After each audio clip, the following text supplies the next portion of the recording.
This is the East Ward Update. I'm Derwin L. Montgomery, Council Member of the East Ward. Please remember to leave your comments and questions below and we'll respond. The 2014 bond referendum allowed the city to make improvements beyond what the annual city budget can afford. While the enhancements have been significant, there are still many unmet needs. City Manager Lee Garrity joins me to talk about how we're attempting to address them. Lee, great to have a conversation with you. When we think about our unmet needs, what does that mean? It's all the capital needs that we need across the community. It runs everything from affordable housing to resurfacing streets to taking care of our parks and fire stations and police facilities. I mean, it runs the gamut of all the basically bricks and mortar that we need to make sure that we keep the city up to speed. And how have we traditionally been able to address those kind of needs? Two ways. You know, we have bond referendums where we use long-term capital financing, just like when you want to upfit your house, where you mortgage that for 20 years. And then we also have a certain amount of money we use, pay as you go each year. But really, to do major improvements and renovations, you need those long-term funds of mortgaging. And so, what's our history with bond referendums? We've been successful in the last two bond referendums. We had one in 2014. We had one in 2000. They both were passed easily by the voters, and we've delivered on those requests. In 2014, out of those funds, we've already expended about 74% and are on track to probably have most of those projects, as we promised the voters, completed within the next 18 months. And so what's left on the table? What type of things are we talking about needing to potentially have another bond referendum for citizens to consider? Affordable housing is a large one. We spent that money very quickly. There's a study going on which is going to show us that we need a great deal more affordable housing units. So that's a big one. Street resurfacing, we still have a long way to go to get our streets up to the standards we'd like, as well as many of our parks that we've done some renovations, but there's still quite a bit more work to be done to some of those.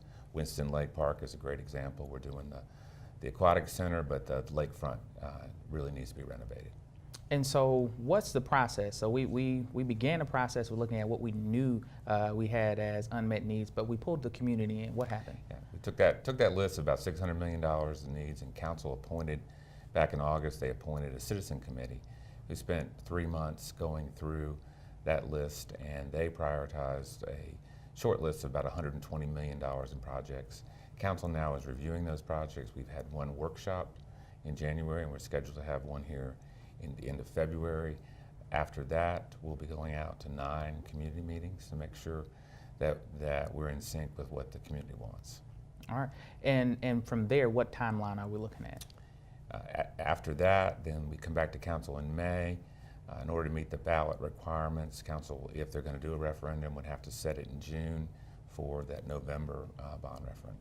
And so, reflecting on what we've done, looking at 2014 bond referendum and the type of impactful projects that have come out of that, like you mentioned, the Winston Lake Park and the transformation that's happened there with the aquatic centers. When we think about other major projects in the community that have had significant impacts from those bond dollars, and even what we have from the limited obligation bonds, such as the Benton Convention Center and Union Station, just to name a few, citizens can expect to see those type of projects, whether we're talking about public safety and talking about the expansion of what we do and how we police by putting precincts in certain parts of the community, or renovating the actual police and fire offices downtown. Those are the type of impactful projects that these dollars pay for. Yep, that's exactly right. And you can go all over this community right now and see the examples of success from the 2014 bond referendum in every area. And that was one of the points. One of the intentionalities from council, from staff, is that if we have a bond referendum, that it's important, and not only is it important, but imperative for it to pass, that there's a diversity in where the dollars are being spent across the entire community, so that everyone within the community can have different projects. Citizens can see these projects and touch and feel them. I'm one that believes that when citizens know where their dollars are going, they're more apt to be able to support the spending of those dollars. That's right. And as you and other council members have said, once the voters approve those, it's important for us to make sure we build all of the projects we promised to build. Right, and timely. Mm-hmm. and timely. So are there any particular items that are being proposed right now that's on the short list that council are still having a conversation around that are big projects that you all from the staff side are looking at and see as exciting opportunities? There's some exciting ones. I think some work that you and others have been doing in what we call the East End area. There's projects there both for housing as well as for Fifth Street, making it more of a boulevard, East Fifth Street. That's a big project that we're excited about. There's funding for additional improvements at the quarry in Salem Lake. That's exciting for us. There is funding for a new police driving track. We need a place for police to drive. Where do they go now? They have to go. They have a small, inadequate facility behind the fairgrounds, but they have to go to Guilford County. Right.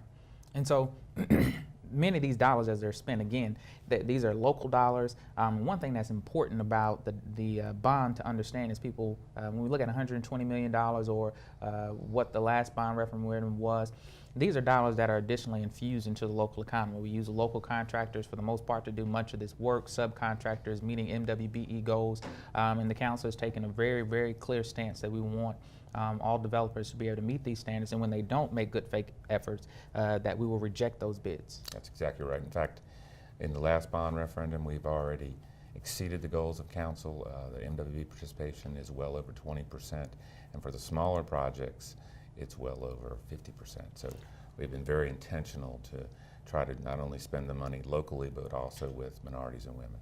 So when people see this list, how can the community engage? If they're not able to make it to some of the community meetings that are out there, how can they make sure that their voices are heard? We will, the two different ways. Once we go out to the community, we will have an online. They can go to the city's website and give us their feedback, as well as we'll have a phone number they can call in through our CityLink service so they can give us their information. We'll take all that information, all of that feedback, and bring it back to council. All right, well, Lee, it's always an interesting process when we're moving through, but at the end of the day, the projects that are on the table are important projects that need the financing and the support. I'm one that believes that for the most part that the community would be pleased with the type of projects that we're looking at, that we're moving forward, but at the end of the day, we need the participation of citizens to be able to voice their thoughts and their opinions on what comes forward, really letting them know that their voice really does matter, that they can shift the priorities of the council based upon vocalizing their opinions and their thoughts. So again, thank you for coming on and sharing about what we're doing, what's up the sleeves of the city, and what's happening with the thought on our unmet needs, and in particular the possibility of another bond referendum going to the voters. So thank you. Thank you. That's the East Ward Update. I'm Derwin Montgomery, council member of the East Ward. Remember to leave your comments or questions below and we'll respond.